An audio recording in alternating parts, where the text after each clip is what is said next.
Assalamualaikum warahmatullahi wabarakatuh. Alhamdulillah, tidak pernah berhenti kita memuji Sang Pencipta Allah. Dan setiap orang Muslim pasti sangat yakin bahwasanya tidak ada pencipta, pemilik, penguasa di langit dan di bumi kecuali Allah. Dan dia sangat bahagia dengan imannya ini. Karena segala sesuatu yang dia butuhkan untuk mengatur kehidupannya di roda kehidupan di muka bumi ini, semua mengikuti syariat dan hukum Sang Pencipta Allah. Dan dia sebagai pencipta lebih faham tentang apa yang dibutuhkan oleh makhluknya. Dan dia dengan kemahasempurnaannya dan luas rahmatnya bagi orang beriman telah memudahkan kalimat yang mudah diucapkan ini, Alhamdulillah, sebagai kalimat penghubung dan penyebab utama segala kebutuhan kita dipenuhi olehnya. Oleh karena itu sangat wajar kalau kita selalu mengucapkan kalimat ini. Selanjutnya kita panjatkan salam hormat kita kepada manusia terbaik, manusia yang telah dipilih langsung oleh Sang Pencipta Allah untuk menutup risalah langit. Tidak lagi Nabi dan Rasul setelahnya. Dia telah mengemban amanah wahyu. Dan sebelum meninggal, semua yang diamanahkan Allah telah disampaikan. Baik yang putih, yang hitam, yang kecil, yang besar, yang wajib, yang sunnah. Semuanya sudah disampaikan. Dan sebagai balas jasa, Allah SWT perintahkan kita untuk menjadikannya sebagai suri tauladan dan juga mengucapkan salam hormat. Dan salam hormat ini dibalas oleh Allah 1 kali dengan 10 kali tambahan rahmat Allah. Dan rahmat Allah luas sekali. Masuk dalamnya pengampunan dosa, peninggian derajat dan pemenuhan segala kebutuhan. Maka setelah memuji dan memuja Allah, Alhamdulillah, sangat wajar kita selalu juga memanjatkan salawat dan taslim kepada Nabi besar Muhammad sallallahu alaihi wasallam. Melanjutkan bedah buku kita, Adab Mufrad yang tulis oleh Imam Bukhari rahimahullah. Dan kita akan masuk pada siang atau pagi ini bab atau pasal ke-114 ya. Yang sebelumnya kita sudah sempat membahas hadis yang terakhir atau 2 buah hadis yang terakhir adalah hadis yang disebutkan oleh Nabi sallallahu alaihi wasallam, la yashkurullah man la yashkurun nas. Tidak akan dinilai seseorang itu bersyukur kepada Allah sampai dia berterima kasih kepada manusia. Juga hadis yang lain yang sempat kita bahas tentunya. Dan ini sudah saya rincikan ya, artinya kita selalu menilai kebaikan orang. Kesimpulan dari poin ini, bagaimana kita selalu mengenang kebaikan orang walaupun dia punya keburukan, kebaikan yang kita tonjolkan. Sehingga kita tidak selamanya selalu terikut atau mengikuti isi hati kita atau bisikan hati dari penyakitnya dengan cara dendam, iri, dengki dan seterusnya. Tapi kita selalu mengenang kebaikan orang. Saya sudah berikan contoh tuh hari seperti suami istri walaupun bercerai, tidak boleh selalu diingatkan keburukannya. Sudah, apa pernah kebaikan yang dilakukan kita kenang itu saja. Bukan cuma orang hidup, orang yang sudah mati pun kita dianjurkan untuk mengenang kebaikannya. Sebagaimana sabda Nabi SAW, Udhkuru mahasina mautakum. Sebut-sebutlah kebaikan orang mati di antara kalian. Ini juga sudah kita jelaskan statement Umar bin Khattab yang mengatakan, aku akan siap berterima kasih seumur hidupku kepada seseorang yang mengingatkan satu aibku atau satu kekuranganku. Ali bin Abi Thalib berkata radhiyallahu anhu, aku siap mengabdi seumur hidupku kepada orang yang mengajarkan kepadaku satu huruf. Maka ini semua adalah bentuk terima kasih kepada manusia yang nanti akan mendapatkan penilaian berterima kasih kepada Allah, yang pasti dengan terima kasih atau syukur ini Allah akan penuhi segala kebutuhan kita. Juga sudah kita bahas hadis yang berhubungan dengan itu tadi 112 babnya. Dan ini adalah 113 yang Abi Dzar bertanya radhiyallahu anhu, beliau berkata, ya Rasulullah, ayyul amalil khair? Wahai Rasulullah, amal apa yang paling besar pahalanya dan baik? Qala imanu billah, maka Nabi SAW mengatakan beriman kepada Allah, wa jihadun fi sabilih, kemudian berperang memperjuangkan agamanya. Qila fa ayyur riqabi afdal? Dan kira-kira budak mana yang paling afdal untuk dibebaskan? Qala aglaha thamanan wa anfasuha inda ahliha. Yang paling mahal harganya dan yang paling bernilai ya, atau punya kedudukan di majikannya. Dan ini sudah kita singgung juga ya, bagaimana kalau kita berkorban di jalan Allah tidak ada perhitungan di situ. Termasuk nanti ini Idul Adha sudah sangat dekat, jangan perhitungan dengan berkorban untuk Allah Subhanahu wa taala. Beli yang terbaik, berikan yang terbaik buat Allah ya, sehingga Allah pun akan memberikan yang terbaik buat kita. Qala ara'aita illam astati' ba'dal amal? Maka Abi Dzar berkata, ya Rasulullah, bagaimana kalau aku tidak bisa melakukan amal-amal itu? Qala fatu'inu dha'i'an. Kalau kau tidak mampu kerjakan tadi, maksudnya belum sampai level yang tertinggi, nah, karena iman kepada Allah tetap wajib. Tapi kalau kayak bebasin budak misalnya dengan harga yang mahal, tidak ada, atau tidak ada uangnya, atau tidak ada budaknya, kayak kita sekarang tidak ada budak gitu kan.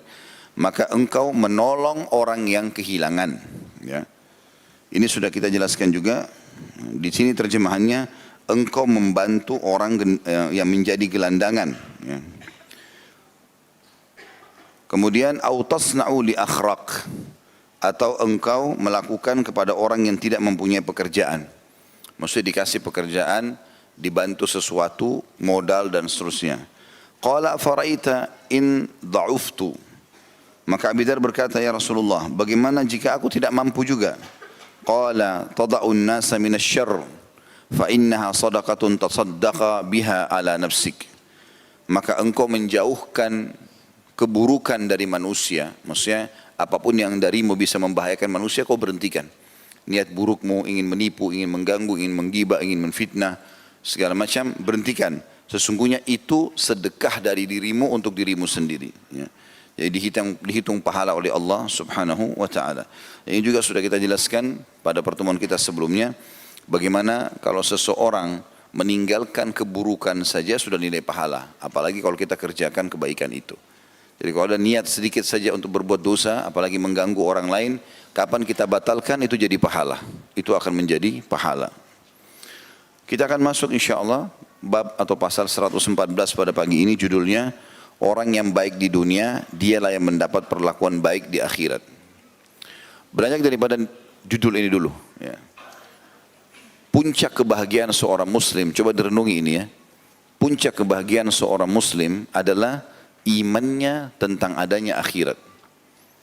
Tanamkan baik-baik dalam hati itu. Kalau kita punya kehidupan akhirat, bukan di sini. Dunia ini cuma lewat. Terlalu banyak orang sebelum kita, Bapak Ibu sekalian, yang lebih cantik, yang lebih gagah, yang lebih kaya, yang lebih segala-galanya.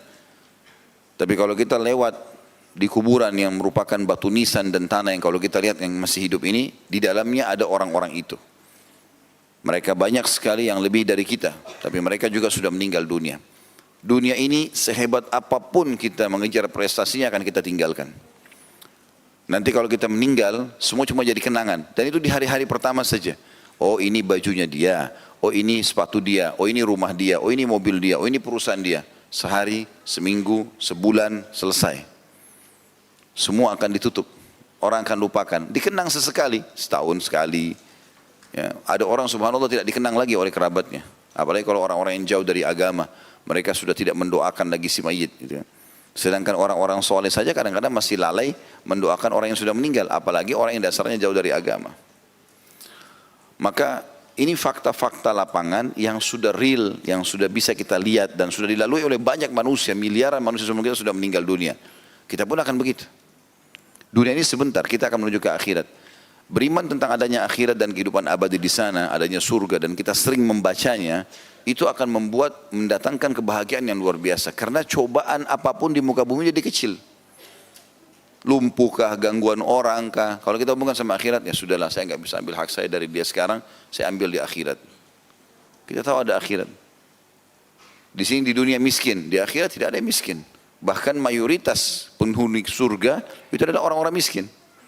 Karena mereka hisapnya mudah. Makan pas-pasan hari itu. Pakaian yang dipakai cuma itu.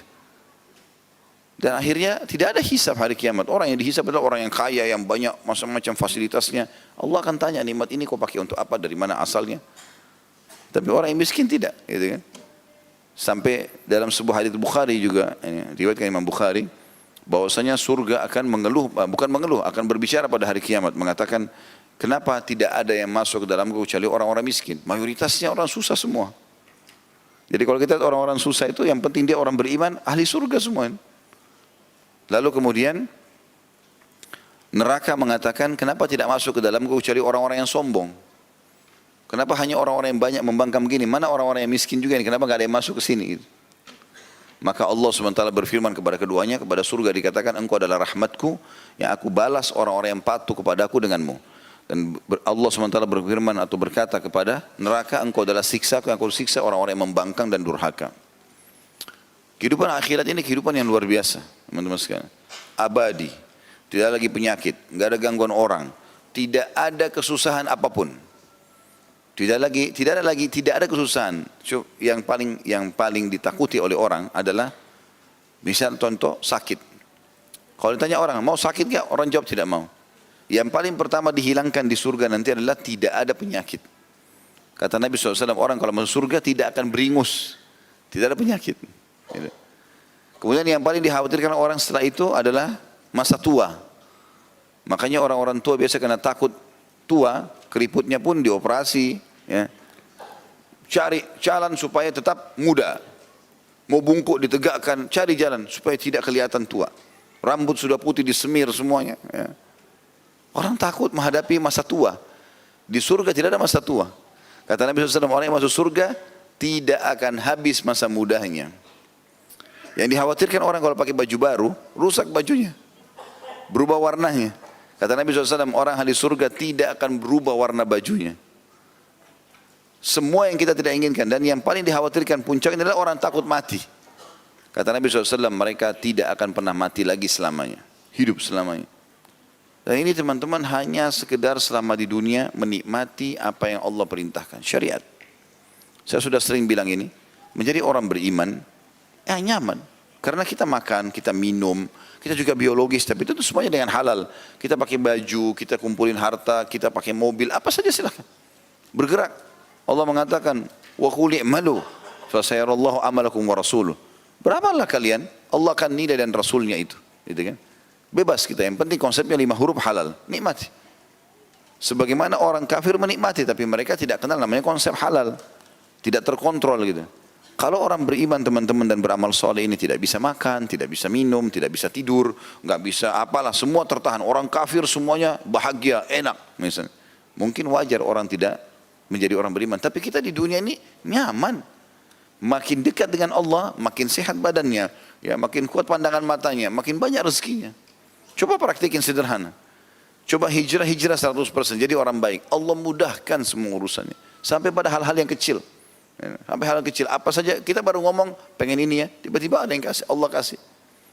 Seringkali begitu kita lalui kan, kadang-kadang pengen makan ini ya, tiba-tiba ada makanan tersebut. Loh, subhanallah, baru bicara sudah dikasih sama Allah. Makin dekat dengan Allah makin dimudahkan. Di dunia kita bahagia, di akhirat kita lebih bahagia lagi. Maka beriman tentang adanya akhirat ini membuat seseorang mukmin tenang. Dan siapapun yang berbuat baik di dunia ini, tidak cukup dia nikmati di sini, dia punya rumah yang bagus, dia punya kendaraan yang bagus, dia punya pasangan, punya anak-anak, punya segala macam prestasi dunia. Plus lagi yang terbaik yang dia kerjakan di dunia ini Allah nilai, Allah kasih juga nanti yang terbaik di akhirat sana. Menjadi balasan buat dia. Maka ini judul kita tentunya. Ya. Judul kita berbicara tentang masalah itu. Orang yang baik di dunia, dialah yang akan mendapat perlakuan baik di akhirat. Ada judul Tabligh Akbar kami pernah sampaikan di YouTube itu, kalau tidak salah tentang mulianya akhirat dan hinanya dunia. Cukup banyak dalil yang sudah kami sampaikan pada saat itu, diantaranya adalah sabda Nabi SAW kepada seorang sahabat, apa makanan dan minumanmu? Kata orang tersebut, saya makan daging dan minum susu ya Rasulullah. Dianggap ini makanan yang paling hebat kalau manusia. Kalau dia sudah tiap hari makan daging, minumannya susu, ini berarti orang yang mampu. Kata Nabi SAW, kira-kira pada saat selesai kau makan, kemana hasilnya? Akan kemana makanan dan minumanmu tadi itu? Maka kata sahabat tersebut, dia tidak mau bilang jadi air seni dan tinja karena kurang sopan di hadapan Nabi SAW. Beliau mengatakan, akan menjadi apa yang sudah anda tahu ya Rasulullah. Maksudnya jadi kotoran nantinya. Gitu kan? Sebagian jadi nutrisi yang jelas, yang lainnya semua keluar gitu kan. Kata Nabi SAW, sesungguhnya Allah memberikan perumpamaan dunia ini seperti makanan atau sisa makanan ataupun makanan yang dikeluarkan dari hasil makanan dari perut manusia. Gitu. Artinya seperti kotoran. Orang kalau meninggal teman-teman baru tahu, oh ternyata dunia itu begini ya. Hina benar nih. Kita dulu ribut-ributan, rebutan tanah, rebutan tempat duduk, rebutan jabatan, rebutan ini. Enggak ada apa-apanya. Bahkan itu jadi hisab yang berat pada hari kiamat. Ya. Maka beriman kepada akhirat ini sangat besar manfaatnya. Makanya dijadikan sebagai rukun iman. Dan seringlah baca ya, hadis-hadis, riwayat-riwayat tentang surga. Seminggu sekali, 2 minggu sekali, ya, sebulan sekali maksimal baca lagi kembali. Ya, ada banyak buku itu. Rasulullah SAW cerita tentang surga dan neraka, ada tamasya ke surga, ada dahsyatnya neraka. Dibeli buku-buku itu, cas kembali iman kita. Itu yang dilakukan oleh para sahabat sehingga mereka selalu rindu dengan akhirat itu. Juga dalam hadis yang lain Nabi SAW pernah melihat bangkai di pasar, kemudian sangat busuk bangkai tersebut dan sudah rusak, mulai rusak. Kata Nabi SAW, siapa yang mau beli ini?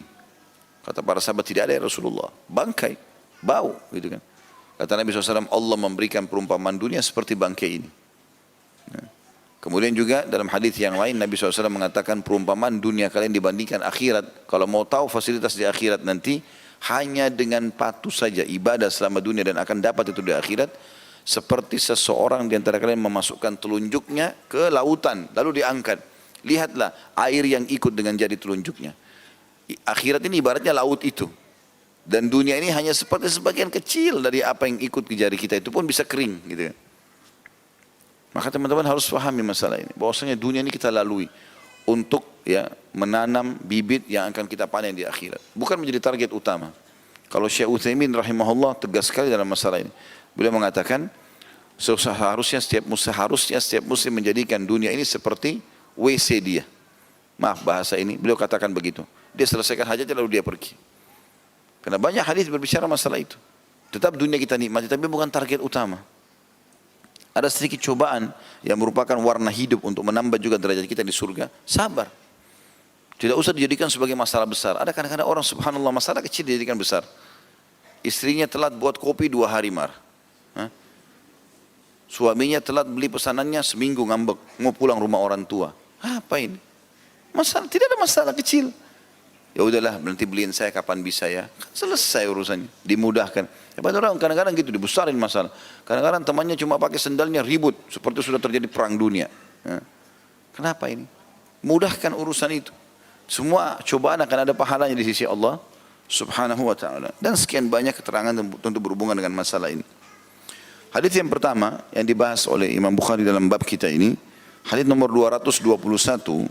Imam Bukhari berkata, Ali bin Abi Hashim mengabarkan kepada kami, ia berkata, Nusair bin Umar bin Yazid bin Qabisa bin Yazid al-Asadi mengabarkan kepadaku dari fulan, ia berkata, sami'tu Burmata bin Laythin bin Burma annahu sami'a Qabisa bin Burmata al-Asadi qal kuntu 'inda an-nabiy sallallahu alaihi wasallam fasami'tuhu yaqul ahlul ma'ruf fi dunya hum ahlul ma'ruf fil akhirah wa ahlul munkari fid dunya hum ahlul munkari fil akhirah. Aku mendengarkan Burma bin Layth bin Burma bahwa ia mendengar Qabisa bin Burma mengabarkan radhiyallahu anhu, aku pernah bersama Nabi SAW lalu aku mendengar beliau bersabda, orang yang berbuat baik di dunia akan mendapatkan perlakuan yang baik di akhirat. Sebaliknya, orang yang berbuat buruk di dunia maka akan mendapatkan balasan buruk pula di akhirat. Disebutkan di sini ada kandungan hadis. Al-Allamah Al-Albani, Syekh Albani rahimahullah mengatakan hadis ini terkesan merupakan tafsiran dari firman Allah Ta'ala Al-Zalzalah atau Al-Zilzalah ayat 7, A'udzubillahi minasyaitonir rajim, wa may ya'mal mithqala dzarratin khairan yarah. Barang siapa yang melakukan amal kebajikan meski sebesar dzarrah atau biji sawi, ia pasti akan melihat balasannya. Maksudnya, barang siapa yang berbuat kebaikan kepada orang lain ketika di dunia, maka ia akan memperoleh kebaikan dari Allah di akhirat kelak. Begitu pula barang siapa yang melakukan kemungkaran di dunia, maka ia akan memperoleh hal yang serupa di akhirat. Kita masuk sekarang membedah hadis ini. Potongan pertama yang kita perlu ambil pelajaran adalah ahlul ma'rufi fid dunya hum ahlul ma'rufi fil akhirah. Kalimat ma'ruf di sini teman-teman adalah semua yang Allah perintahkan, dikenal dengan ma'ruf. Sementara kalimat mungkar dilanjutkan hadis wa ahlul munkari fid dunya hum ahlul munkari fil akhirah. Kalimat mungkar adalah semua yang Allah larang di dunia ini. Maka ma'ruf dan mungkar adalah dua konsep. Makanya ada istilah amar ma'ruf nahi mungkar, menyuruh kepada kebaikan dan melarang dari kemungkaran. Maka tidak ada yang ma'ruf bagi seorang muslim kecuali yang Allah ma'rufkan atau Allah perintahkan, dan tidak ada yang mungkar di mata seorang muslim kecuali yang Allah larang. Jadi kita harus berjalan dengan konsep halal haramnya Allah. Itu yang dimaksud dengan makna mungkar dan ma'ruf di sini. Yang dimaksud juga di sini kalimat ini potongan pertama ya, kita menjelaskan makna ma'ruf dan makna mungkar. Diambil pelajaran juga dari hadis ini adalah kalimat ahlul ma'ruf. Ahl ini adalah maksudnya pelaku-pelakunya.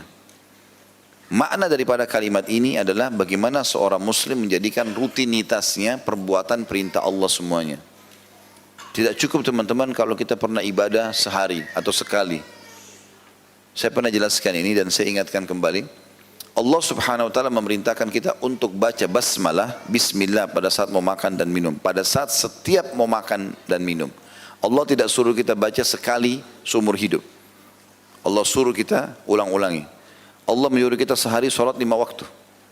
Setiap hari perintah sholat tahajud ada, perintah sholat duha ada, perintah sholat qabliyah, ba'diyah, sholat tahiyat masjid kalau masuk masjid, sholat taubat, perintah-perintah ada, bakti sama orang tua, jenguk orang sakit. Semua ini ma'ruf Allah jadikan setiap hari. Maka poin penting, jangan pernah merasa amal yang sudah kita kerjakan cukup. Karena kata ulama Allah memberikan kita umur dan menerapkan di setiap hari dari umur itu perintah amal. Maka orang yang dimaksud dengan ahli ma'ruf, orang yang menerima nanti pahala ma'ruf di akhirat, Allah berikan balasan yang baik adalah orang yang mengisi setiap lembaran harinya dengan yang ma'ruf. Artinya sibuk dari amal ke amal. Kayak hari ini misalnya teman-teman, dari taklim ini apalagi nih program saya, buat program, oh ada taklim lagi di sana, oh ada taklim lagi di sana, mencari rezeki halal, oh saya akan jenguk orang sakit, saya akan bakti sama orang tua. Kita program berjalan dari ma'ruf ke ma'ruf. Kalau kita sudah rutinkan ma'ruf ini, perbuatan-perbuatan baik ini, maka kita dapat julukan ahli ma'ruf. Ahli ma'ruf artinya si pelaku ma'ruf itu sendiri. Nabi SAW ingatkan dalam sebuah hadis yang sahih, kata Nabi SAW, janganlah seseorang di antara kalian berkata, dulu aku pernah sholat malam. Itu dulu. 10 tahun lalu saya pernah sholat malam. Dulu waktu gadis dan bujang saya sholat malam. Sekarang sudah nenek-nenek, kakek-kakek, sholat enggak? Gitu. Dulu saya pernah sedekah buat Palestina. Dulu. Kapan itu? 7 tahun lalu. Kalau 7 tahun lalu misalnya kita bersedekah dan kita bahas sekarang, berarti ada 6 tahun sekian yang kita tidak sedekah. Jadi jangan bangga dengan itu. Apalagi kita tidak tahu apakah itu ikhlas atau tidak, diterima atau enggak. Kita butuh amal. Saking butuhnya kita dengan amal untuk memberikan derajat di surga, sampai Allah jadikan bukan cuma dari kita sumber pahala, dari orang lain kita bisa dapat pahala. Tunjukin orang lain jalan, nasihati dia, bantu dia, jadi pahala semua. Niat baik bisa jadi pahala. Orang lain mengikuti langkah kita dalam kebaikan juga dapat pahala. Jadi semua ini harus difahami kalau ma'ruf itu dikerjakan setiap saat dan terus berulang. Tidak ada waktu kosong bagi seorang mukmin. Ya. Tidak boleh lagi teman-teman usahakan sekarang ke depan. Tidak ada lagi namanya lewat malam tidak tahajud. Jangan lagi dianggap membisikkan syaitan kan itu cuma sunnah. Ya, sunnah pun perintah. Rutinkan, harus kerjakan. Kalau bukan sekarang kapan? Gitu kan. Saya baru kemarin dikirimkan oleh salah seorang cuplikan, ada orang subhanallah ditangkap di CCTV masjid sholat tahajud. Pas selesai salam meninggal dunia dalam keadaan sujud. Dia sujud, dia meninggal. Lalu ditulis itu keterangannya atau diberikan keterangan orang ini tertutup dengan husnul khatimah. Orang kalau terbiasa dengan perbuatan ma'ruf, maka Allah akan tutup hidupnya dengan ma'ruf itu. Kata Nabi SAW, kalau orang terbiasa dengan satu perbuatan, Allah akan tutup hidupnya dengan perbuatan itu. Kalau antum mau tahu orang ini husnul khatimah atau su'ul khatimah, lihat 2 pekan, sebulan sebelum dia meninggal. Bukan dilihat fisiknya pada saat meninggal. Karena ada orang soleh, tapi terbakar di pesawat. Jatuh di lautan, dimakan badannya oleh ikan. Belum tentu dia su'ul khatimah, belum tentu dia buruk kematiannya. Seperti Hamzah dan para sahabat yang dimutilasi di perang Uhud.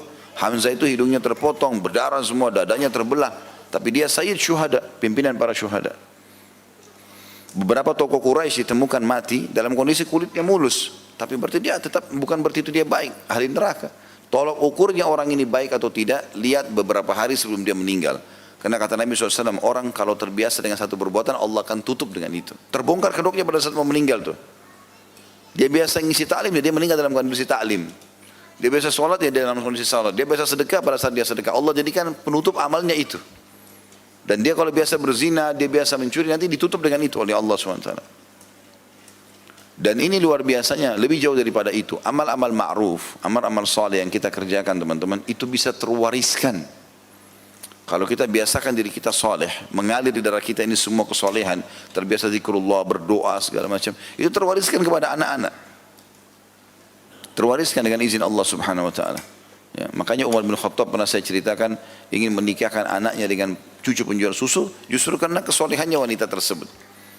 Dia tahu perempuan ini menangis malam hari, tidak mau mengizinkan neneknya mencampur susu dengan air karena takut dihukum sama Allah. Itu saja Umar sudah cukup jadikan patokan. Suruh anak-anaknya nikahi. Dia khalifah raja, anak-anaknya anak raja. Berarti para pangeran menikahi masyarakat biasa dari cucu penjual susu hanya karena keimanannya. Waktu Hafsah radhiyallahu anha ya, menjadi janda, anaknya Umar bin Khattab, maka beliau keliling mencari siapa orang saleh yang bisa menjadi suami Hafsah, supaya bisa memandu dia dalam perbuatan yang ma'ruf. Dan ini terwariskan semuanya. Sebagaimana juga kefasikan akan terwariskan, itu bahaya sekali.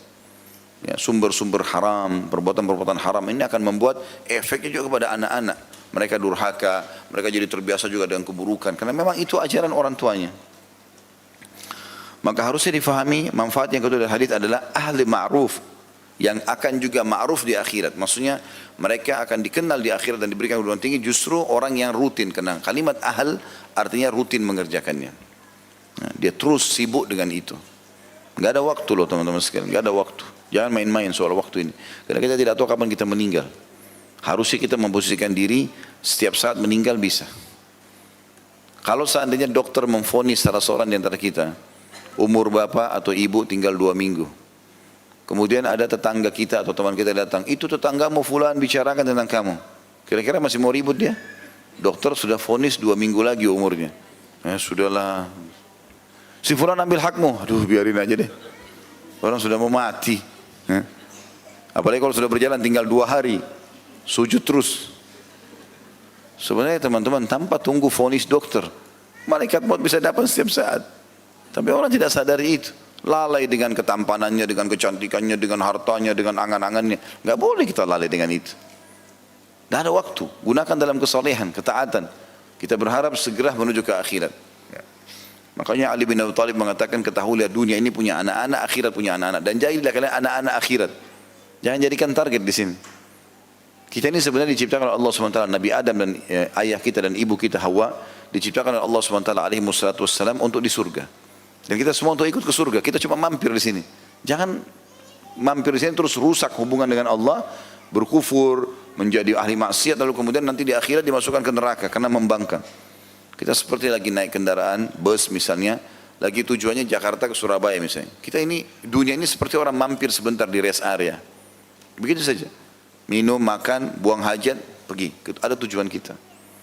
Itu yang disebutkan oleh Nabi SAW dalam sebuah hadits, perumpamaan aku dengan dunia seperti musafir yang penat, capek, istirahat sebentar di bawah pohon, habis itu dia pergi. Tidak ada sesuatu yang harus menjadi beban masalah dunia ini. Ya. Dan kita harusnya sibuk dari amal ke amal. Ingat teman-teman, kami ini para da'i hanya bisa bicara seperti ini, teriak-teriak di mikrofon, Bapak Ibu sadarlah, ginilah. Dan kami tidak mungkin ngawasi Bapak Ibu di rumahnya. Tidak mungkin saya ketuk rumahnya, sudah sholat belum? Ini kenapa ini? Kenapa begitu? Habis umur saya urus itu. Gitu kan. Tidak mungkin. Dan berapa rumah bisa didatangi sehari?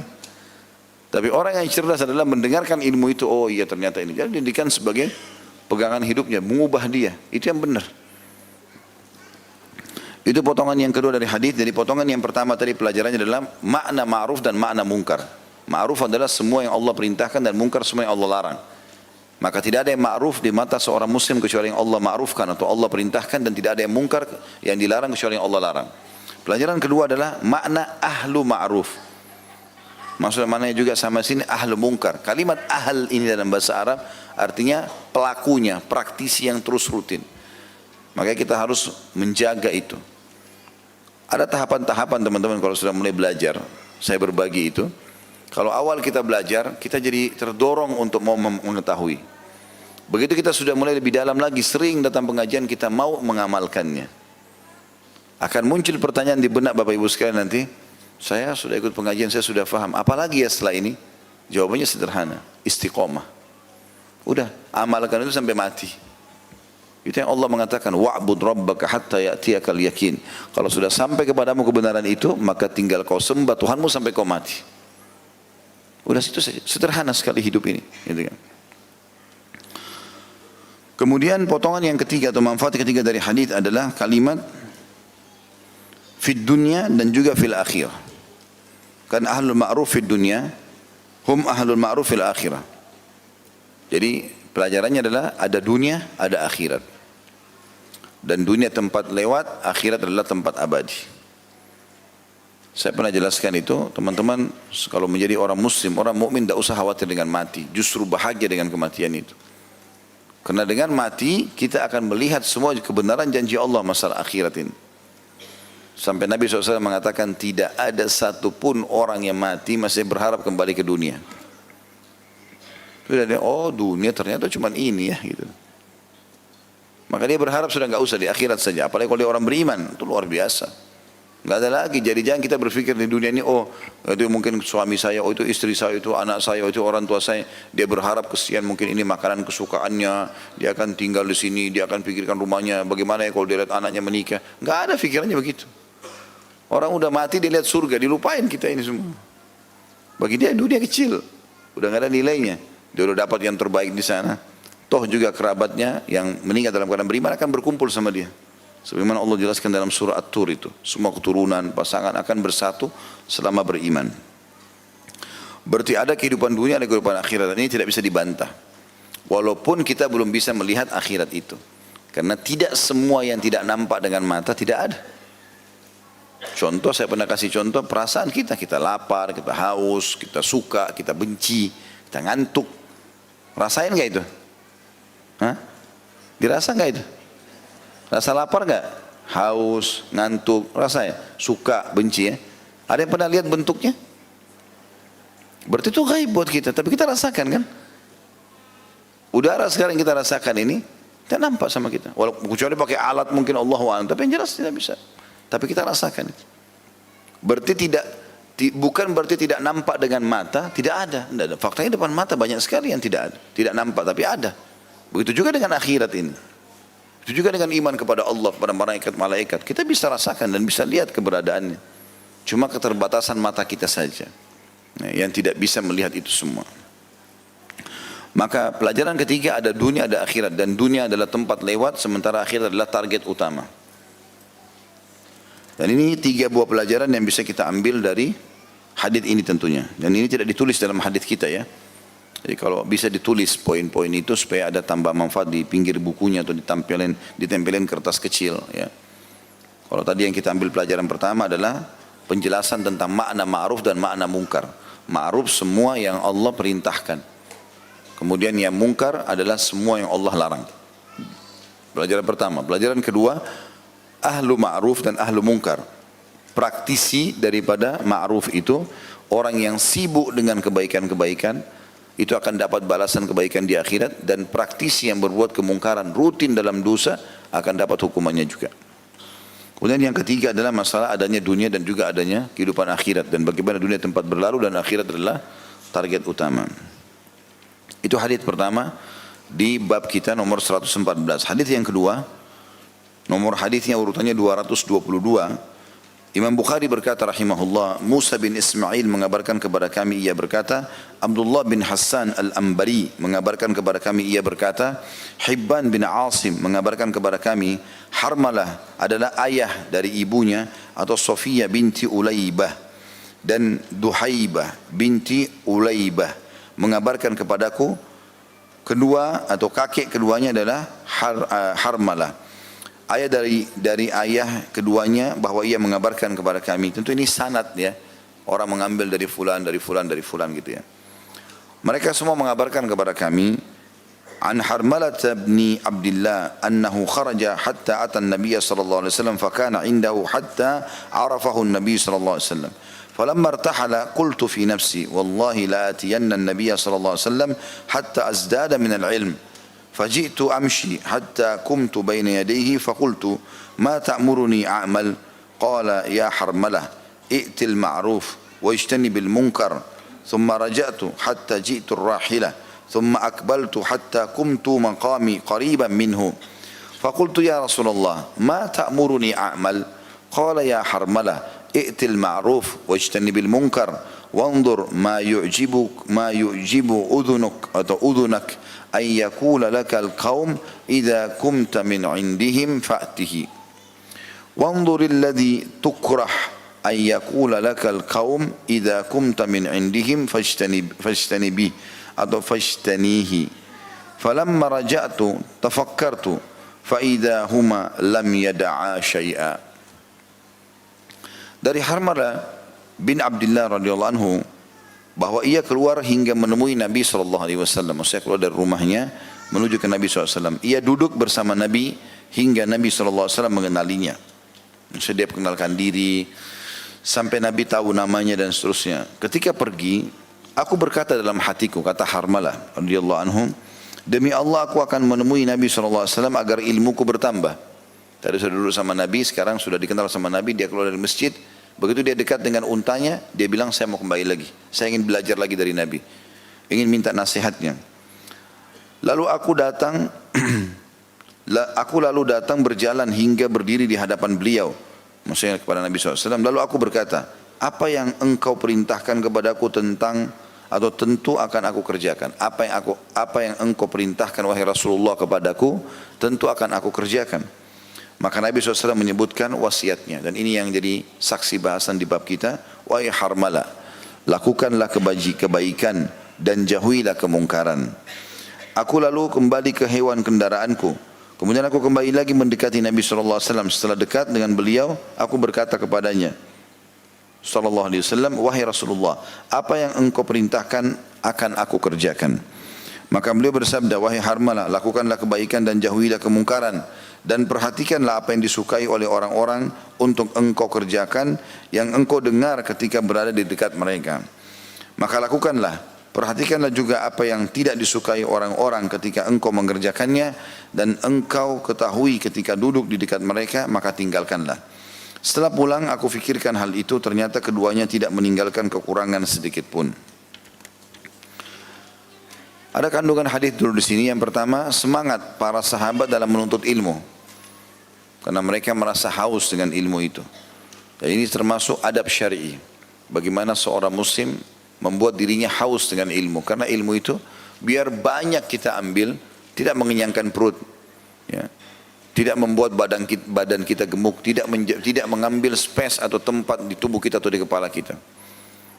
Di sebanyak apapun dia, tidak ada sesuatu yang membuat kita, malah kita jadi lebih tahu, lebih faham, dan otak kita mampu untuk menampung seluruh ilmu yang kita ingin pelajari dengan kuasa Allah SWT. Oleh karena itu menuntut ilmu tidak ada ruginya, karena ilmu itu akan menjaga kita, berbeda dengan harta yang kita sibuk untuk menjaganya. Yang kedua, dorongan agar melakukan kebaikan dan meninggalkan kemungkaran, sebagaimana sudah kita jelaskan tadi, ya. Dan akan kita insyaAllah ibaratkan lagi beberapa manfaat setelah ini. Yang ketiga, sesungguhnya manhaj yang benar atau metode hidup yang mengantar ke jalan yang lurus atau as-siratal mustaqim, serta kedudukan yang tinggi menganjurkan seseorang untuk berakhlak mulia dan menjauhi akhlak yang buruk. Kita bedah sekarang hadis ini potongan demi potongan insyaallah. Yang pertama adalah sikap Harmalah radhiyallahu anhu, di mana beliau berkata, aku telah mendatangi Nabi SAW, ya, sampai ia mengenalku. Dan ini salah satu adab yang baik dalam majlis ilmu. Orang datang menggunakan dirinya, saya fulan, gitu kan. Terutama pada Nabi SAW, karena Nabi adalah seorang Nabi.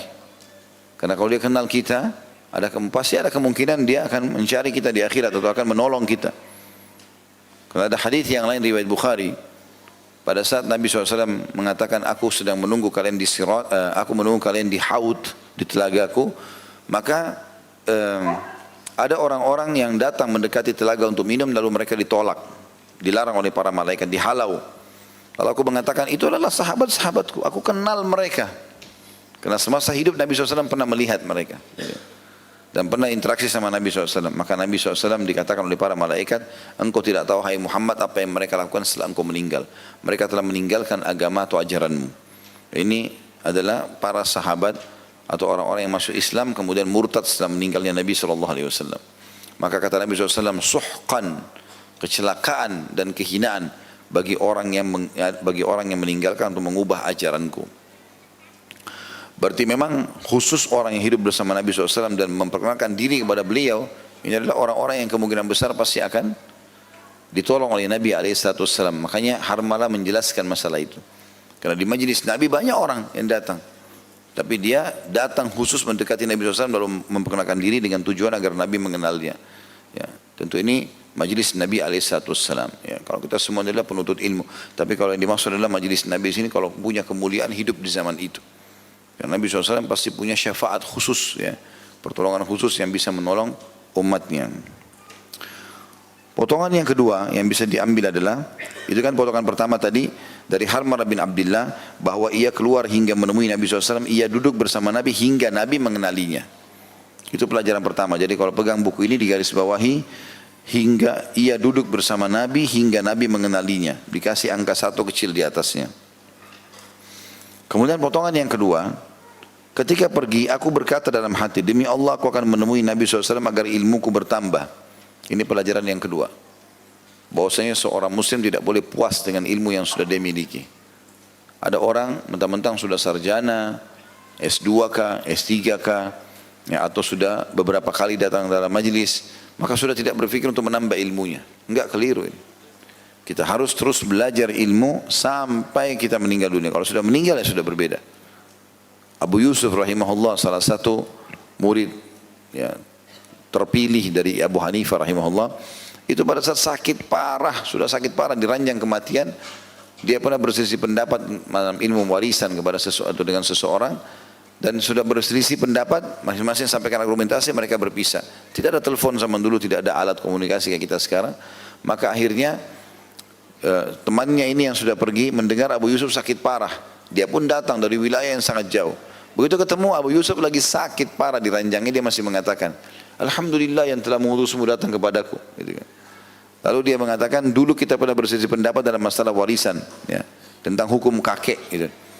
Sekarang dia bilang, saya mau kau ajarkan kepadaku, kata Abu Yusuf. Temannya bilang, kau sudah diranjang kematian, ucapkan la ilaha illallah. Kata dia, saya sudah mengucapkannya. Ketahuilah, aku meninggal dalam kondisi mengetahui ilmu itu lebih aku sukai daripada aku meninggal dalam kondisi aku tidak tahu. Lalu kemudian temannya ajarkan, ini loh dalilnya. Allah berfirman, ini Rasulullah bersabda, ini perkataan para sahabat. Dihafal sama Abu Yusuf dalam kondisi sakit parah di atas ranjang. Kata temannya, selesai dia hafal dalil-dalilnya, saya pun pamit keluar. Begitu saya pamit keluar, baru tiba di depan pintu, keluarganya menangis karena dia sudah meninggal dunia. Orang mukmin tidak akan mengenal berhenti menuntut ilmu. Ada orang subhanallah tersombongkan dengan ilmunya. Baru belajar sedikit, baru sarjana, memang tidak mau lagi belajar. Terutama berhubungan dengan masalah agama. Saya lihat sendiri teman-teman dengan mata kepala dulu, kami waktu masih mahasiswa di Madinah, itu ada ulama-ulama yang duduk di Masjid Nabawi. Sampai hari ini masih ada. Banyak antara maghrib, isya, subuh. Kalau teman-teman lagi umrah, terutama laki-laki ya, kalau perempuan tidak bisa melihat itu, tapi bisa mendengarkan suara. Tapi kalau bapak-bapak itu kalau keliling di Masjid Nabawi, di Masjid Haram Mekah juga, kalau Masjid Haram Mekah perempuan bisa melihatnya, tapi dari jauh. Itu ada ulama-ulama duduk. Mereka punya kursi pakai nomor di belakangnya, nomor 1, nomor 3, urutannya ada. Maka kalau kita datang ke sana kita akan temukan banyak ulama yang menyampaikan ini ilmu hadits, ini ilmu tafsir, ini ilmu begini. Saya temukan sendiri ada dosen-dosen kami sudah doktor, sudah S3 di Madinah, ngajar mahasiswa. Duduk, kami hadir di majelisnya ulama-ulama itu, misalnya antara maghrib isya. Dulu ada seorang syekh namanya Syekh Atiyah, rahimahullah sudah meninggal, salah satu ulama di Madinah yang masyhur pada saat itu. Itu beliau ada majelisnya maghrib isya. Saya pernah hadir, di sebelah saya itu adalah dosen, doktor sudah ngajar di Madinah, duduk di majelis, enggak malu. Subhanallah, orang enggak malu untuk nuntut ilmu. Kalau ada manfaat bisa diambil, duduk, kenapa enggak? Gitu kan? Atau kita dengarkan, mungkin seorang ustaz dengarkan ceramah ustaz lain, bukan mustahil. Mungkin ada ilmu yang manfaat dia bisa dengar. Gitu kan? Jadi jangan merasa sombong gitu. Atau mungkin kadang-kadang anak kita belajar agama, bukunya kita baca, mungkin ada manfaat baru dari kisah ini, dari pelajaran ini, jangan malu untuk itu. Gitu. Atau ditegur oleh anak kita, enggak masalah. Oh ya terima kasih nak, jazakallah khair, jazakillahu khair. Saya kita ingatkan begitu. Saya kadang-kadang kalau di rumah, kemudian sudah azan, anak saya ingatkan itu. Abati sudah azan. Oh ya jazakallah khair nak. Kita ke masjid, ayo kita ke masjid. Akhirnya saya kena biasakan dia ikut ke masjid, dia akhirnya ingatkan saya. Kita jangan bilang, ah kamu anak kecil sok tahu, faham apa gitu. Dia sudah ingatkan kebaikan, tidak apa-apa. Mungkin Allah yang memang gerakkan dia untuk mengingatkan kita, gitu kan? Maka harusnya kita mengambil pelajaran dari semua itu. Di sini menambah ilmu adalah bagian daripada syariat dan dianjurkan itu. Selama masih ada sesuatu yang terlintas di benak kita, kita ingin tanyakan, tanyakan. Dan tanyakan kepada para ulama tentu di waktu dan tempat yang tepat, ya. Kemudian pelajaran yang ketiga adalah aku lalu datang berjalan hingga berdiri di hadapan beliau lalu aku berkata, apa yang engkau perintahkan kepadaku tentu aku akan kerjakan. Di sini potongan ketiga dari manfaat hadis ini yang kita bisa ambil di garis bawah, ya, adalah pentingnya hadir langsung di dalam majelis. Jadi seperti Bapak Ibu lakukan ini, itu luar biasa gitu. Manfaatnya besar karena keutamaan majelisnya ada. Dan orang suasana majelis beda dengan orang kalau belajar sendiri. Kalau kita di rumah belajar sendiri bukan tidak boleh dengarin ceramah, itu memang bagus, apalagi medsos sekarang sudah ada, ya. Tapi hadir itu berbeda. Karena kalau kita lagi sendiri, digoda oleh syaitan, sebentar berdiri buat teh, sebentar makan kacang, sebentar ini, tidak ada konsentrasi. Tapi kalau di majelis orang datang mau dengar, karena kita orang sekitar kita semuanya orang mau dengar, orang pada nulis, kita juga sibuk dengan itu. Maka untuk mengambil manfaat ilmu lebih besar manfaatnya dengan hadir di majelis, gitu kan? Itu bukan aib hadir di majelis, sesuatu yang sangat baik. Terlalu banyak keutamaan majelis ilmu.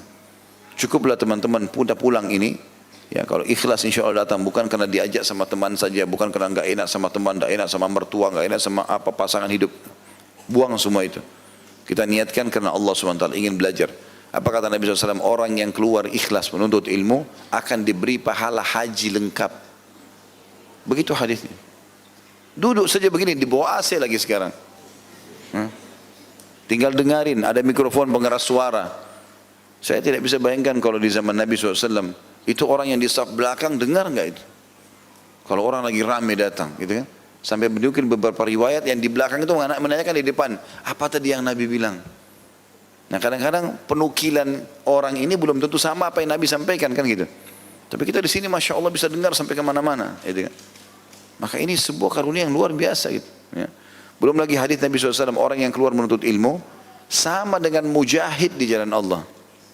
Sama kita pergi berperang, pahalanya. Juga hadis Nabi SAW, sesungguhnya para malaikat menebahkan sayapnya, menaungi para penuntut ilmu karena ridho dengan apa yang dia lakukan. Dan sekian banyak keutamaan yang luar biasa dari majelis ilmu. Itu ada bahasa sendiri tentunya.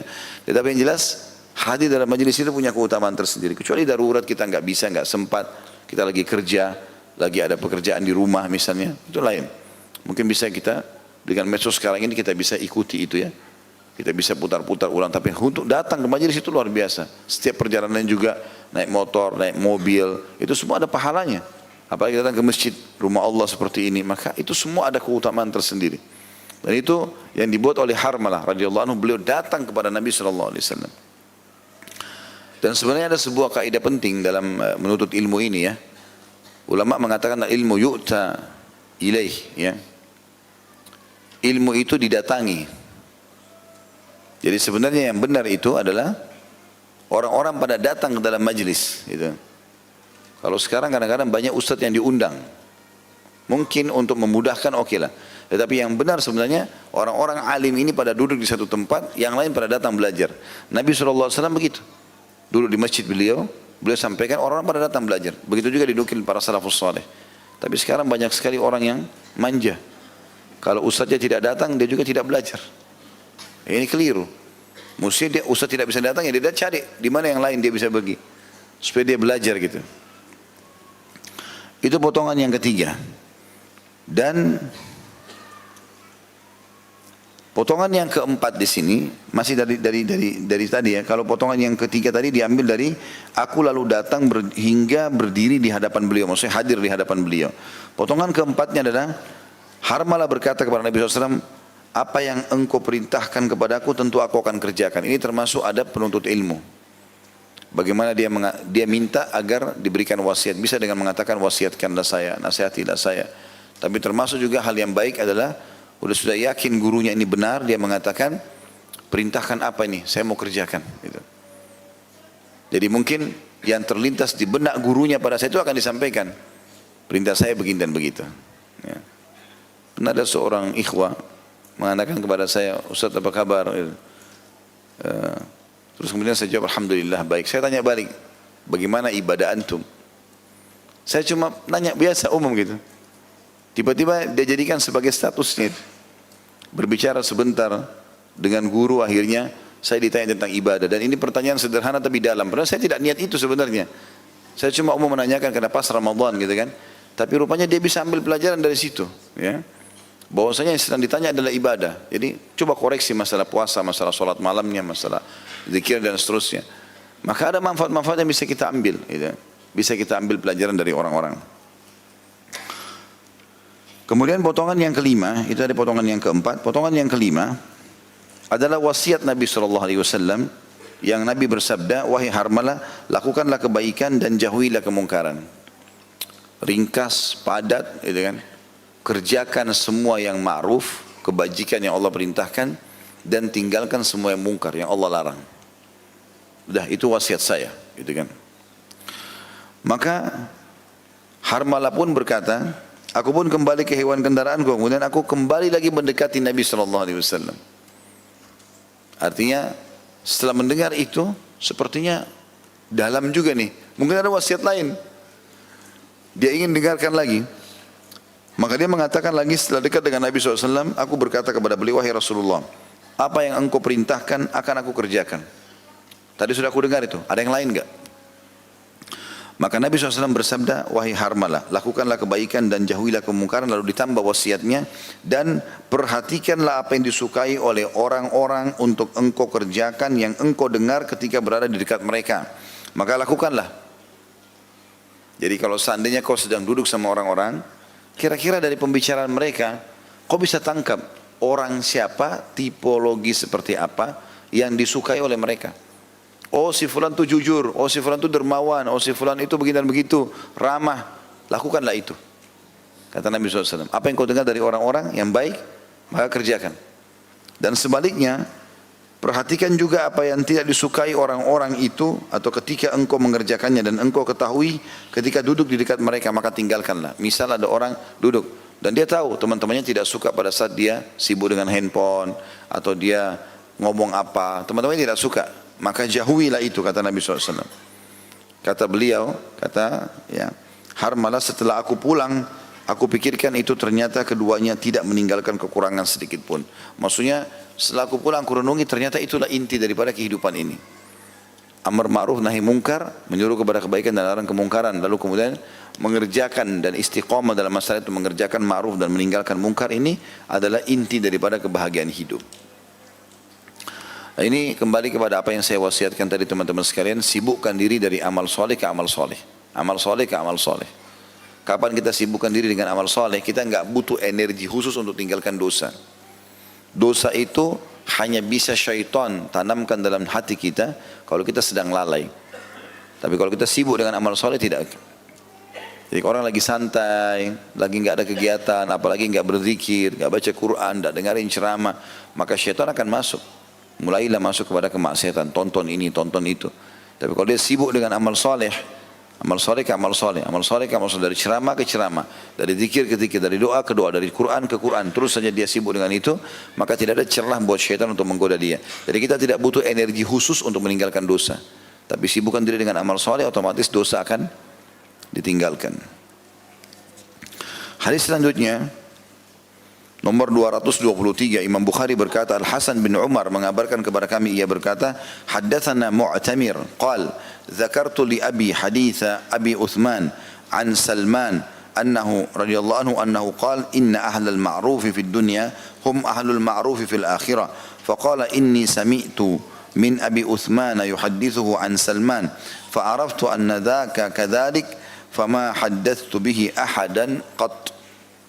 Mu'tamir mengabarkan kepada kami, ia berkata, aku menyebutkan hadis Abu Uthman kepada ayahku yang aku dengar dari Salman, maksudnya Salman Al-Farsi radhiyallahu anhu. Hadis tersebut adalah sesungguhnya orang yang berbuat baik di dunia akan mendapatkan perlakuan baik juga di akhirat. Mu'tamir berkata, aku mendengar hadis ini dari Abu Uthman yang mendengar dari Salman, maka aku pun tahu itu demikian. Setelah itu aku tidak mengabarkan hadis itu kepada siapapun. Hadis ini mirip sebenarnya, wasiatnya adalah tadi bagaimana seseorang menjadi ahli ma'ruf, orang yang sibuk rutinitasnya dengan amal soleh di dunia, maka dia akan menjadi orang juga ahli ma'ruf di akhirat. Artinya akan sangat dikenal di akhirat. Ya, di antara contoh misalnya muadzin. Ya. Kata Nabi SAW, muadzin, orang-orang yang azan, itu adalah orang yang paling tinggi lehernya pada hari kiamat. Ya, jangan dibayangkan lehernya meninggi. Ya. Tapi yang dimaksud adalah, dia akan sangat dikenal di akhirat. Allah SWT tonjolkan dia. Itu juga karena dia sibuk, azan ke azan, azan ke azan. Juga hadits Nabi SAW tentang dua orang yang saling mencintai karena Allah. Kata Nabi SAW, nanti di hari kiamat di sebelah atau di sekitar singa arsh, atau di sebelah singa sananya Allah, atau di sekitar singa sana Allah di arshnya, itu ada mimbar-mimbar yang penuh dengan cahaya. Di atasnya ada orang-orang yang memakai baju bercahaya dan wajah mereka bercahaya. Sampai nabi-nabi dan para syuhada cemburu dengan mereka. Maka kata para sahabat, ya Rasulullah, sifhum lana, gambarkan kepada kami siapa orang-orang itu. Luar biasa ini, Allah kasih kelebihan. Kata Nabi SAW, orang yang sibuk, ya, saling mencintai karena Allah, saling duduk bermajlis bersama-sama karena Allah, dan saling menziarahi karena Allah. Sibuk dari situ. Banyak hal teman-teman sekalian yang kita anggap remeh tapi sebenarnya dia bernilai besar. Seperti memenuhi hajat seorang muslim. Kalau ada seorang muslim yang telepon, minta tolong atau WA, tolong ini ya, tolong ini ya, tolong temani saya. Jangan anggap remeh itu. Apa kata Nabi SAW? Aku memenuhi hajat satu saudaraku muslim. Satu saja. Antar dia ke pasar, tunjukin dia ke satu tempat, lihatkan dia rumah yang dia mau beli, kendaraan dia mau diperbaiki, segala macam. Kata Nabi SAW, aku memenuhi hajat satu saja saudaraku muslim, lebih aku cintai daripada aku beriktikaf 1 bulan di masjid ini.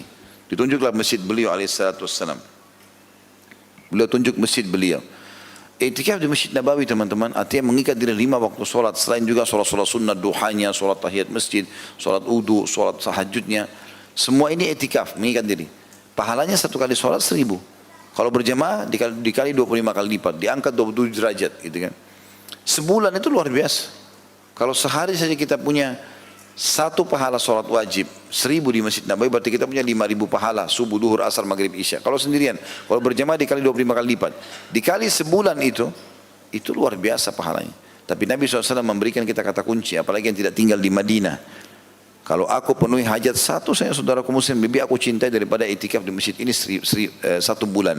Artinya mendapatkan pahala ribuan. Berarti memenuhi hajat seorang muslim itu mengalahkan pahala itikaf 1 bulan di Masjid Nabawi. Dan ini satu karunia yang luar biasa. Allah SWT mudahkan kita untuk mendapatkan pahala dari ma'ruf ini, gitu kan. Kemudian juga hadis selanjutnya, dan ini hadis penutup sebenarnya mirip saja ya, cuma sanadnya ya.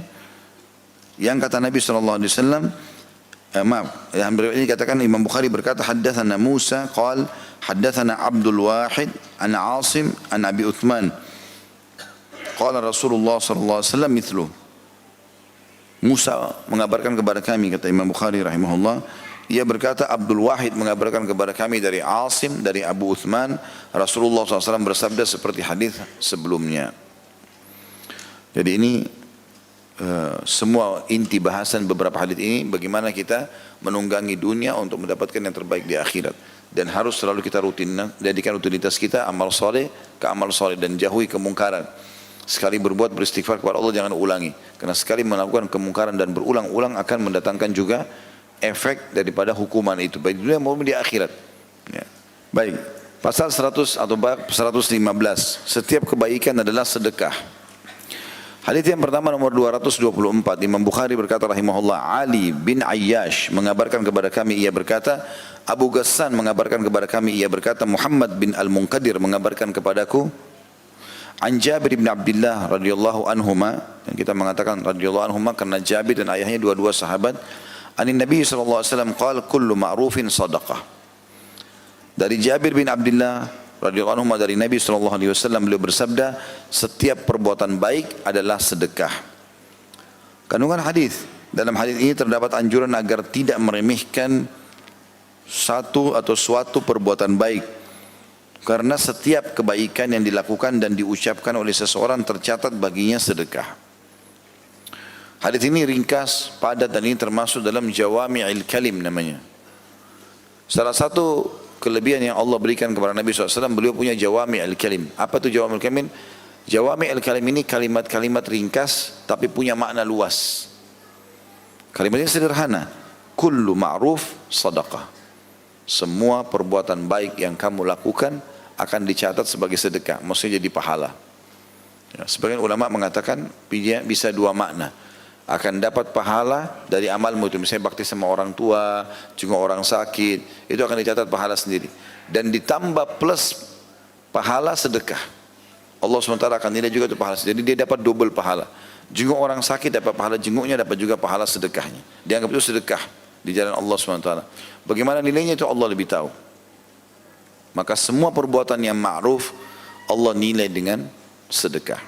Ya. Kandungan hadis ini kata beliau, dalam hadis ini terdapat anjuran agar tidak meremehkan satu perbuatan baik, karena setiap kebaikan dilakukan dan diucapkan oleh seseorang tercatat sebaginya sedekah. Apapun itu sifatnya, apapun itu sifatnya. Senyum dengan muslim, memandu, menunjukkan orang alamat, apa saja mungkin kita anggap remeh. Bahkan kata Nabi SAW, aku diperlihatkan seseorang ahli surga yang sedang menikmati istana di surga dengan buah-buahannya karena sepotong duri yang dia pindahkan dari jalan agar tidak mengenaki manusia atau tidak mengena atau tidak membahayakan manusia. Itu aja sudah cukup membuat dia menikmati istana-istana di surga. Bagaimana dengan perbuatan-perbuatan yang lain? Kalau lagi lewat teman-teman kita lihat ada potongan kayu di tengah jalan, mampir sebentar, pindahkan dari jalan. Karena kata Nabi SAW, iman itu 70 sekian tingkatan, yang paling tinggi la ilaha illallah, yang paling rendahnya adalah meninggalkan sesuatu dari yang berbahaya dari jalanan. Jangan anggap remeh. Saudara kita muslim lagi baik, senyum, kita senyum, salam, ucapin salam. Abdullah bin Umar kadang-kadang kalau selesai sholat duha, sudah mandi, sudah segala macam, udah tidak ada kegiatan lagi, dia sudah selesaikan hizib Qur'annya, sudah zikir pagi petangnya, dia keluar dari rumahnya ke pinggir jalan hanya ucapin salam baru kembali lagi. Semua amal soleh dikerjakan. Apa yang Allah mudahkan depan mata kerjakan dan jangan ditunda-tunda. Setiap ada bisikan menuju kita menunda, apalagi meninggalkan, maka itu dari syaitan. Baca isti'adzah. A'udzubillahi minasyaitonirrajim. Hadis selanjutnya dalam bab kita ini adalah hadis nomor 225. Imam Bukhari berkata, Adam bin Abi Iyas mengabarkan kepada kami, ia berkata, Syu'bah mengabarkan kepada kami, ia berkata, haddatsani Sa'id bin Abi Burdah bin Abi Musa عن أبيه عن جده قال رضي الله عنه أجمعين قال النبي صلى الله عليه وسلم على كل مسلم صدقة قالوا فإن لم يجد قال فيعتمل بيديه فينفع نفسه ويتصدق قالوا فإن لم يستطع أو لم يفعل قال فيعين ذا الحاجة الملحوف قالوا فإن لم يفعل قال فيأمر بالخير أو يأمر بالمعروف قالوا فإن لم يفعل قال فيمسك عن الشر فإنه له صدقة. Sa'id bin Burda atau Sa'id bin Abi Burda bin Abi Musa mengabarkan kepadaku dari ayahnya dari kakeknya radhiyallahu anhu ajma'in, ia berkata, Nabi SAW bersabda, diwajibkan atas setiap muslim bersedekah. Rutin selalu mengeluarkan apa saja, makanan, minuman, pakaian, uang. Itu diwajibkan supaya dia selamat. Karena sedekah bisa meredam murkanya Allah. Sebagaimana sabda Nabi SAW, sedekah tudfi'u ghadabur rahman. Kalau ada kesalahan kita, Allah maafkan. Para sahabat bertanya, jika ia tidak mendapatkan sesuatu yang bisa disedekahkan, maka beliau SAW menjawab, hendaklah ia bekerja dengan kedua tangannya untuk mendapatkan manfaat bagi dirinya sendiri dan bersedekah. Dia kerja, hasil kerjanya dia makan, dia juga sedekahkan kepada orang lain. Mereka para sahabat bertanya, jika tidak mampu, tidak bisa kerja dengan hasil tangannya sendiri, maka beliau SAW menjawab, hendaknya ia membantu orang yang mempunyai kebutuhan mendesak yang teraniaya. Mereka lalu jadi bantu orang lain supaya bisa dia keluar dari permasalahannya. Nasihat kah, bantuan materi kah, fisik kah, tenaga. Mereka lalu bertanya lagi, jika tidak mampu juga, maka beliau SAW menjawab, hendaknya ia mengajak berbuat baik.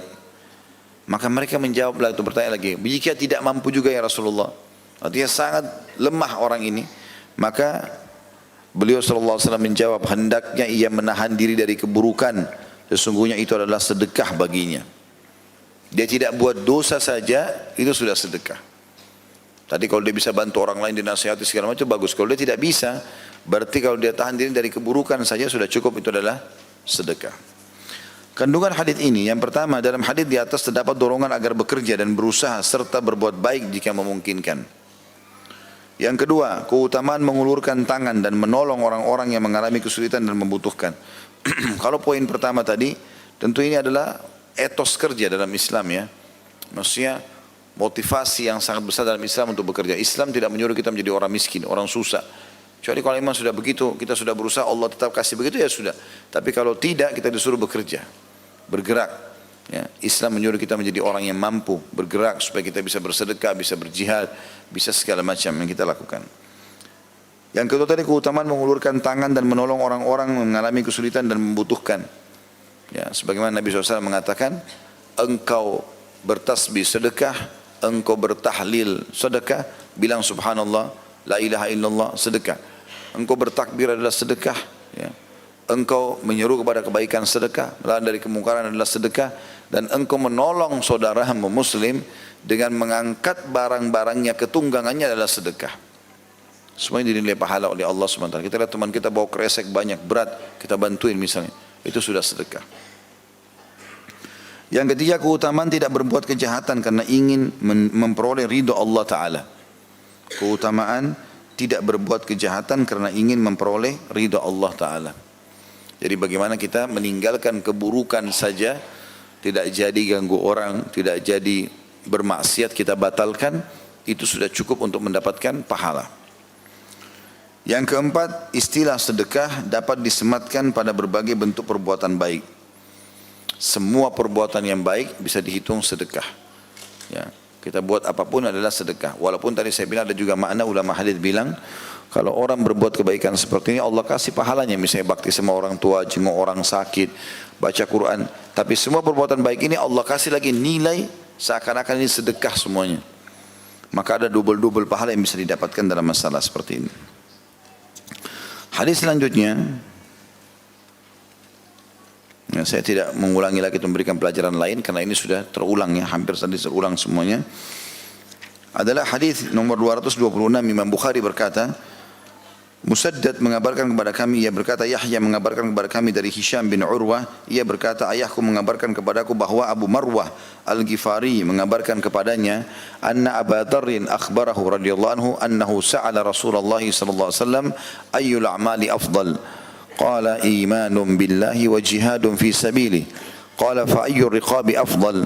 Qala aglaha thamanan wa anfasuha 'inda ahliha. قال أرأيت إن لم أفعل قال تعين ضاعيا أو تصنع لأخرق قال أرأيت إن لم أفعل قال تدع الناس من الشر فإنها صدقة تصدق بها على نفسك. Hadis ini sudah dijelaskan sebenarnya di nomor 220 ya, tapi diulangi lagi mungkin untuk penekanan ya, untuk memastikan. Abu Dzar mengabarkan kepadanya bahwa Rasulullah SAW bertanya, radhiyallahu anhu, Abu Dzar radhiyallahu anhu mengabarkan kepada orang yang mendengarkan hadis ini, bahwa Rasulullah SAW ditanya, amal apa yang paling utama, maksudnya paling besar di sisi Allah pahalanya. Beliau menjawab, beriman kepada Allah dan berjuang di jalannya. Lalu ia bertanya lagi, membebaskan budak yang mana yang paling baik di sisi Allah? Beliau menjawab, yang paling mahal harganya dan paling bernilai bagi pemiliknya. Orang itu lalu bertanya, bagaimana pendapatmu jika aku tidak mampu melaksanakan sebagian dari perbuatan itu? Maka beliau SAW menjawab, engkau bantu orang yang tersesat yang melakukannya, atau melakukan itu kepada orang yang tidak mempunyai pekerjaan.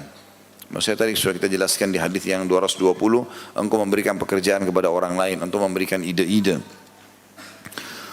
Lalu Abu Dzar lagi berkata, bagaimana jika aku tidak mampu mengerjakannya? Maka beliau SAW menjawab, tidak berbuat buruk kepada manusia. Sungguhnya itu adalah satu sedekah yang engkau bersedekah dengannya kepada dirimu.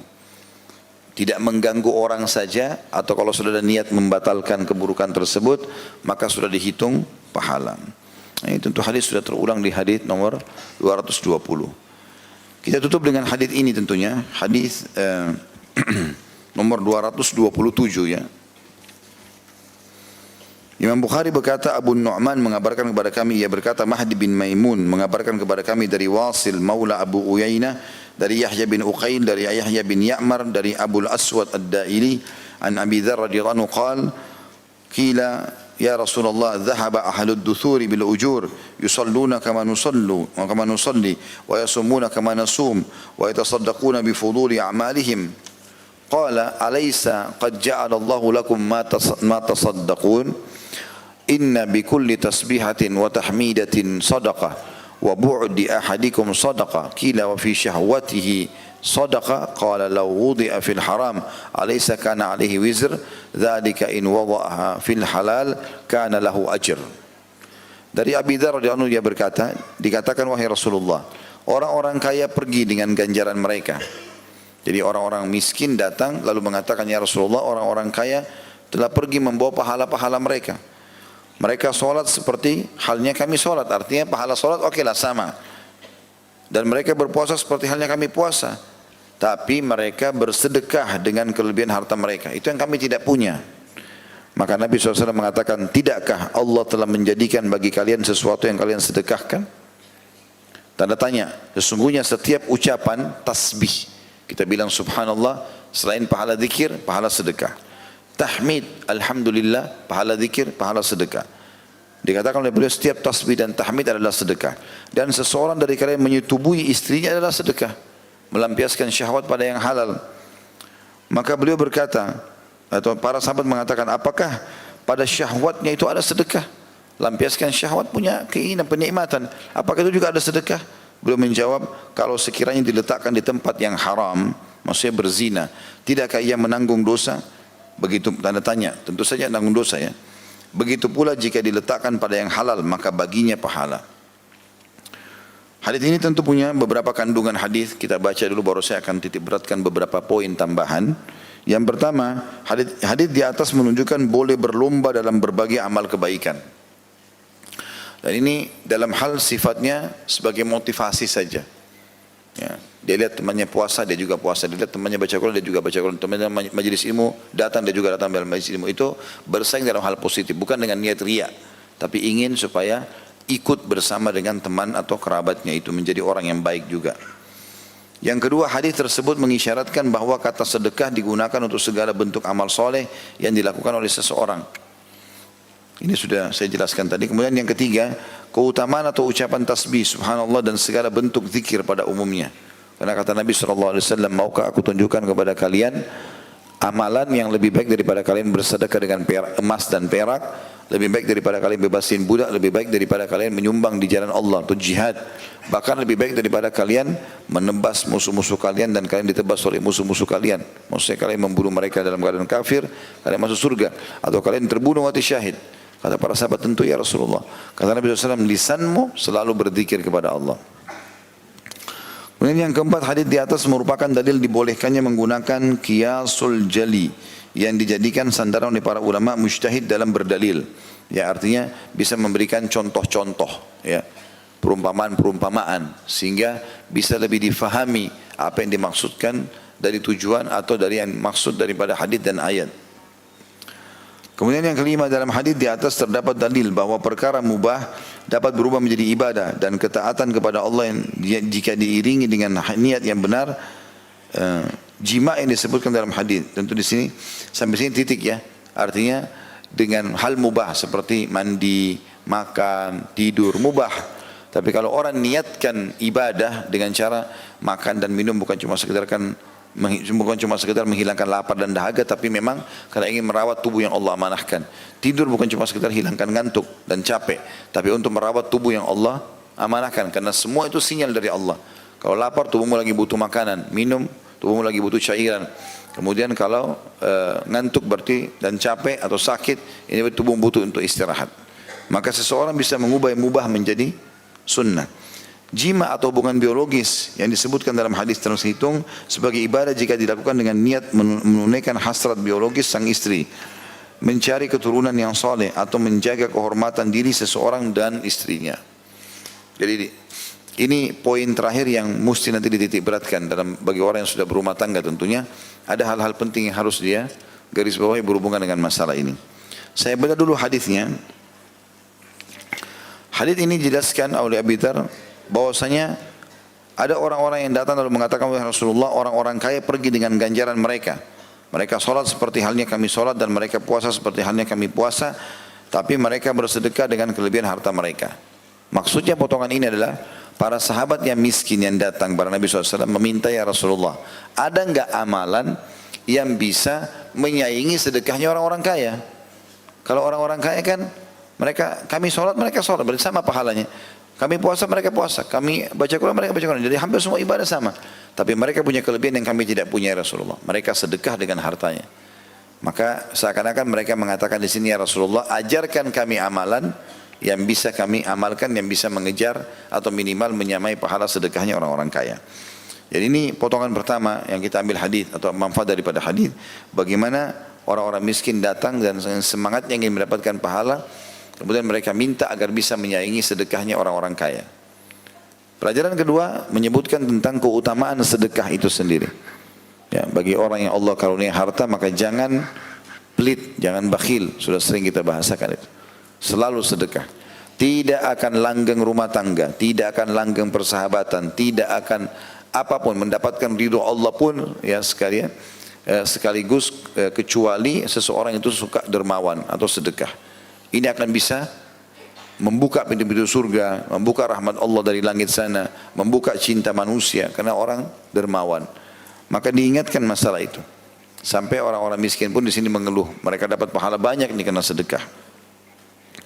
Potongan kedua adalah Nabi SAW memberikan solusi kepada para sahabat yang miskin ini sambil berkata, tidakkah Allah telah menjadikan bagi kalian sesuatu yang kalian sedekahkan? Bukankah ada yang lain? Kalau kalian tidak punya harta, kalian bisa sedekah dengan yang lain. Kemudian Nabi SAW merincikan, setiap ucapan tasbih dan tahmid atau zikir adalah sedekah. Seseorang dari kalian menyetubuhi istrinya adalah sedekah. Berarti hal-hal yang kalian bisa lakukan mudah, orang miskin pun bisa. Duduk baca subhanallah, alhamdulillah, wala ilaha illallah, wallahu akbar, subhanallah, walhamdulillah, wala ilaha illallah, wallahu akbar. Berzikir. Itu sudah sedekah juga, menyaingi sedekah hartanya orang-orang kaya. Lalu kemudian yang paling mudah orang miskin lakukan kalau dia punya pasangan adalah biologis. Lakukan biologis itu. Maka pada saat dia lakukan biologis ada sedekah. Sampai para sahabat kaget, ya Rasulullah, kami lampiaskan syahwat kami. Dilampiaskan syahwatnya, nikmat, kemudian dapat pahala. Di syahwatnya pun ada sedekah. Kata Nabi SAW, bukankah kalau kalian letakkan pada yang haram dapat dosa, maka begitu juga pada saat yang halal. Nah ini yang saya bilang, saya ingin titik beratkan. Syaitan, kata para ulama, sering kali membuat orang yang sudah berumah tangga merasa jenuh dengan biologis ini. Merasa jenuh. Supaya orang tidak dapatkan pahala di situ. Maka harusnya ini dihidupkan dalam suasana rumah.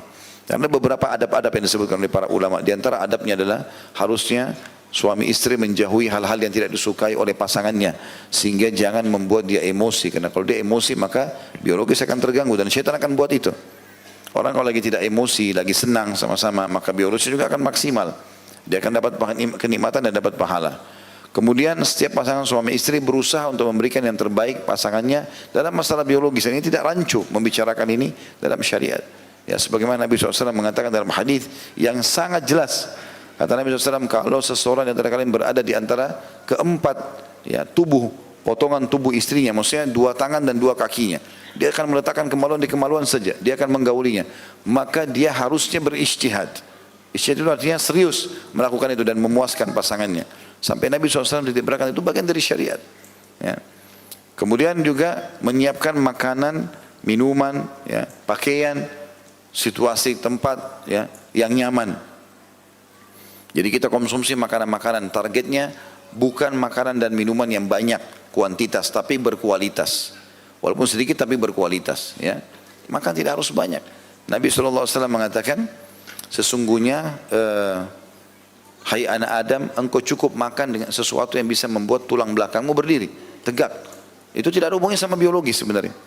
Kalau dia makan cukup, maka itu akan lebih baik daripada dia makan banyak dan mengganggu.